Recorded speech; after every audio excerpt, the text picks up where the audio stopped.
I am Ferdinand Marcos, and I am the President of the Republic of the Philippines. I stand today on behalf of 110 million Filipinos. About program has been running for almost 3 years since the Marcos Jr. administration came into government. We started in Metro Manila, moved on to Central Luzon and Southern Tagalog. Now we're opening our operations in Cebu.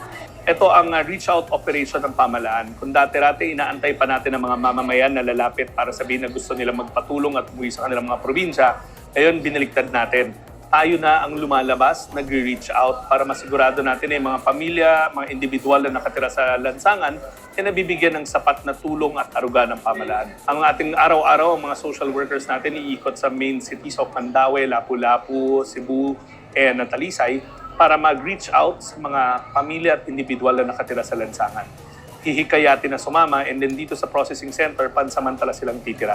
Bibigyan sila ng ID nila para meron na silang identification, after which sisiguraduhin naman natin na maunawaan natin yung kanilang mga sitwasyon para after 30 days, pagbalik natin sa kanila sa komunidad, may kasama na silang economic grant, ibig sabihin pang livelihood o kung ano pa ang kailangan nila para maging matagumpay sa kanilang pamumuhay at hindi na kailangan bumalik pa sa lansangan. Ang commitment ng ating Pangulo ay masigurado na after Manila, after Luzon, nandito na tayo sa Visayas, and then we'll also expand it in other highly urbanized areas na nagkakaroon ng problema ng homelessness, yung kawalan ng titirahan. Sa ngalan ng ating departamento, Department of Social Welfare and Development, sa utos ng ating Pangulo, Pangulong Ferdinand R. Marcos Jr., sisiguraduhin natin na mapalawak natin ang proteksyon para sa lahat ng mamamayan. At syempre, kung meron tayong dapat protektahan, ang pinaka-dapat natin protektahan yung mga mamamayan natin na pinakamaliliit sa lipunan. Sila yung mga nakatira sa lansangan, na wala ng tirahan, at napipilitan araw-araw makipagsapalaran sa mga dangerous na mga lugar sa lansangan natin. Sisiguraduhin natin na walang maiwanan, lahat mapoprotektahan ng DSWD.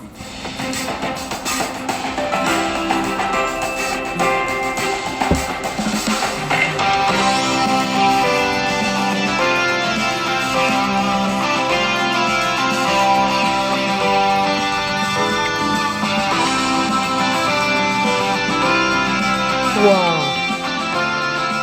Nakita nyo yun, guys? Nakita nyo? Oh my goodness! Ang ganda!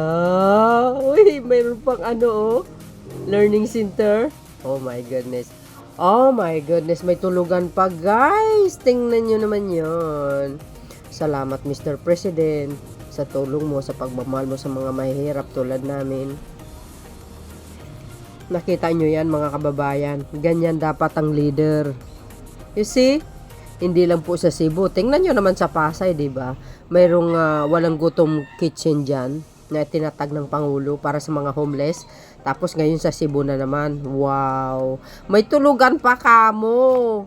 Oh, may pagkainan, may learning center. Oh, you see, guys? Sa Pasay, ganun din.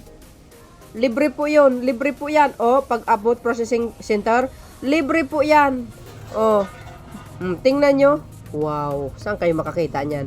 Dekada na nagdaan. Walang nakaisip na ganyan, guys. Si PBBM, kompleto medical mission pa. Oh, ayan. In-expect niya. Ganun dapat ang leader. PBBM lang sa kalam. Thank you, Mr. President nga. Kaya nga, mahal na mahal ka namin eh. Ito, basahin ko, guys, ha. Pag-abot processing center sa Cebu, matutulungan ng mga kababayan na sa lansangan sa pamamagitan ng pansamantalang tirahan, pagkain, serbisyong pangkalusugan, physical support at hanap buhay.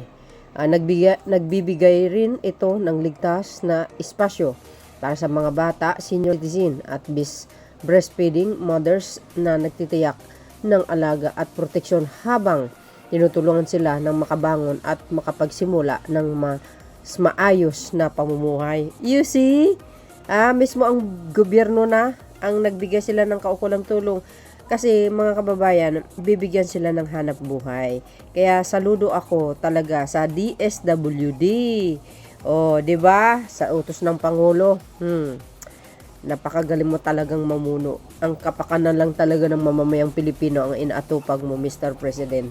Ano naman masasabi namin sa galing mo? Hindi ka namin makakalimutan kahit kailan. Oh, 'di ba, guys? Oh, tingnan niyo 'to. Ito pa. Ayan sila, oh.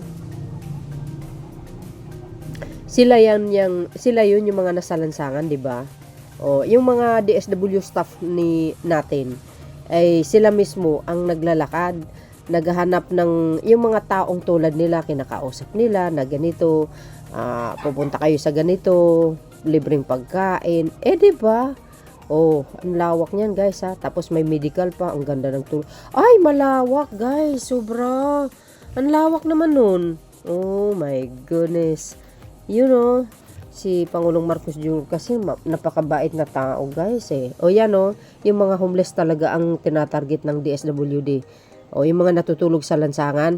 At kumpleto po yan. Kasali yata sila sa ano eh. Sa, tawag dito, 4-piece ba yun guys? Oo. Ayan, at suporta para sa mga pamilyang naninirahan sa lansangan sa Cebu. You see? Oh, mahigit 600 na individual. Ay, dami ha. Ang mapapaabutan ng komprehensibong tulong kabilang ang serbisyo, pangkalusugan, sapat na pagkain at damit, psychological at livelihood support, pansamantalang matutuluyan at muling pagsasama sa pamilya upang makapagsimulang muli ng may dignidad, seguridad at pag-asa. Tiniyak ni Pangulong Ferdinand Marcos Jr. na sa ilalim ng abot program ng DSWD, makakarating ang mga serbisyong ito sa mahigit na nangangailangan ng kasabayan ng kanyang pagpasinaya sa pasilidad ng Pag-abot Processing Center sa Liloan, Cebu. Wow! Saan kayo niyan, mga kababayan? Yun, no? Sabi sa inyo, nakita nyo na sa litrato yan, ay sa video. Yan, dapat ang isang leader. Iniisip ang kapakanan ng mga mahihirap. Mayroon kwento si Pangulong Marcos Jr. Isang araw, nagbabiyahe siya. Ngayon, mga kababayan, habang daw nagbabiyahe siya, siyempre medyo traffic nakikita niya daw yung mga bata sa lansangan nang lilimos, kaya medyo pumukaw sa kanyang kaisipan na kailangan niya na tumakbo para mamuno ng bansa. Oh, you see?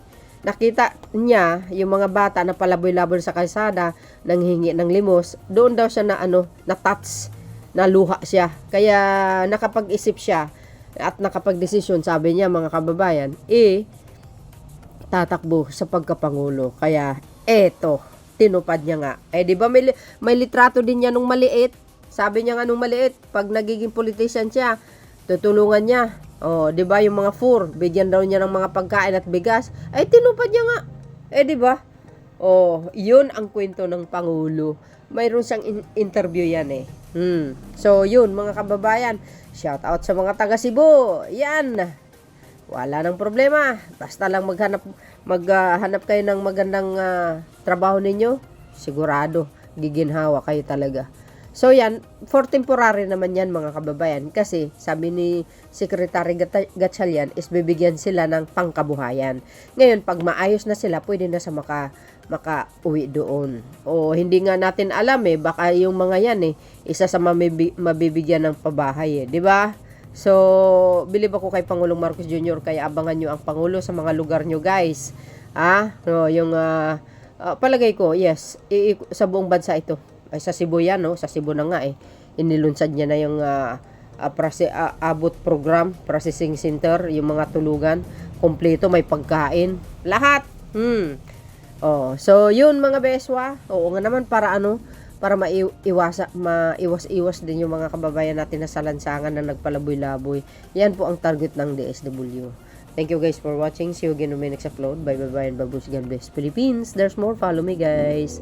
And likes. Don't forget to hit the button palagi kay updates. Okay? Bye everyone. There's more. Bye guys.